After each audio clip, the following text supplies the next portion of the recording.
Yo, sup traders, how y'all doing? How y'all doing? Okay, here we are. Wow. Okay, so I got a really insightful YouTube comment today from one of you guys who was saying that to have an advantage, it was basically an anti-TA comment, which I agree with to an extent. He was saying like TA doesn't work. You need to know more. You need to know who you're trading against, why you have an advantage, what that advantage is, okay? And my response to this, by the way, welcome in, much love, Trev here. If you don't know me, I'm an adventure entrepreneur and high-risk crypto trader living out here on the island of Oahu. And I actually agree to, in a large part, with this gentleman's perspective. And here's why, and here's what it is. The reason that I trade crypto, people are like, oh, you should trade this, you should trade that. One of the reasons I trade crypto is because it's full of degenerates. I'm not trading against institutions. I'm not trading against smart market makers. A lot of the volume is leverage apes. And I've met these people. I've spent time with these people. I know how they think, and I know how they lose money. I've studied them. I understand their psychology. And I feel that I have more of an edge trading against a degenerate leverage ape than I do trading against the Bank of England, right? Obviously. So you can trade what you want, but for instance, this is part of my reasoning of, okay, I'm going to trade crypto. It's the softest field, right?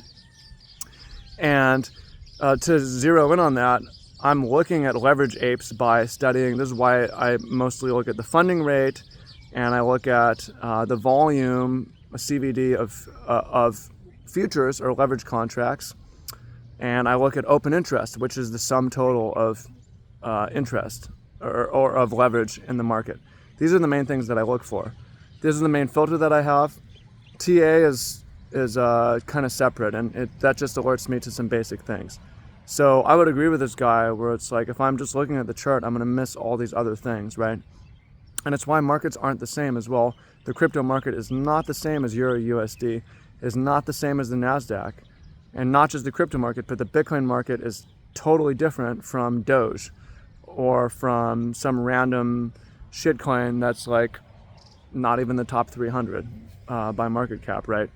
So I will say though, for the side of TA is, he was saying like you can plot like a TA over raindrop, you can chart lightning. I mean, I agree with this. Though if you're doing TA, you need to find things that are evergreen and present everywhere to have robust trading. So my system that I've computer back tested, I don't fully trade this system, but I use this system for signals on long and short on different assets. It has a 100-year history on gold. It has 100-year history on silver. Goes back 40, 60, 80 years on the different stock market indices. Goes back 12 years, how long on Bitcoin.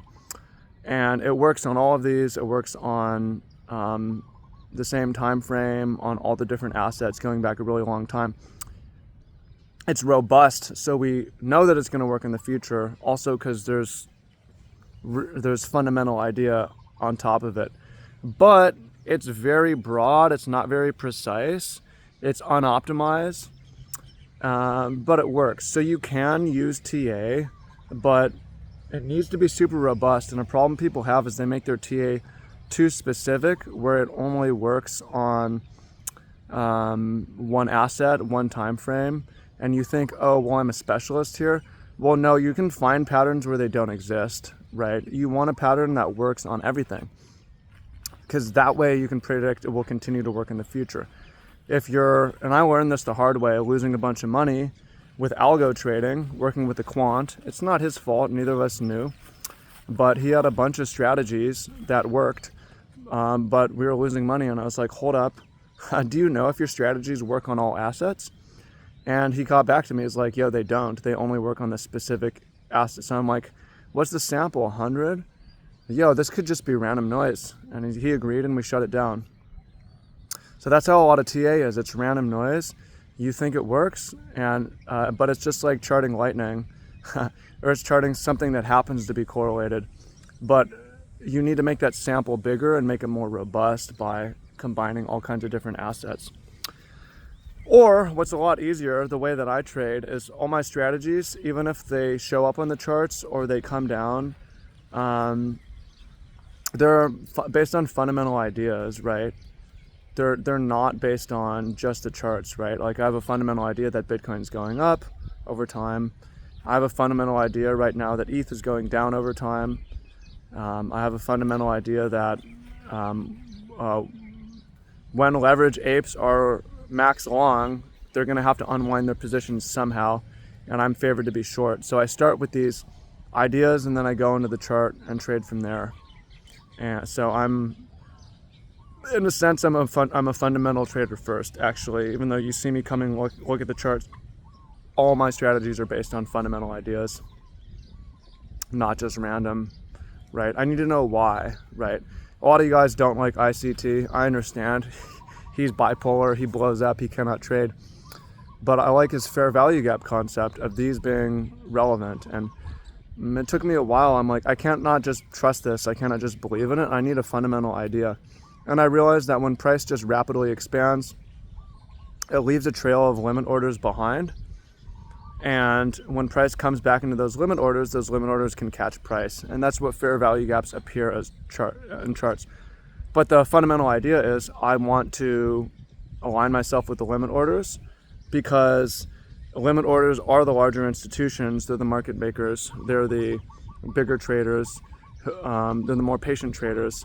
I know leverage apes don't use limit orders. They might have they might have a stop market order. They might have a limit TP, but they're just aping in at the market when they see it, when they like it, right?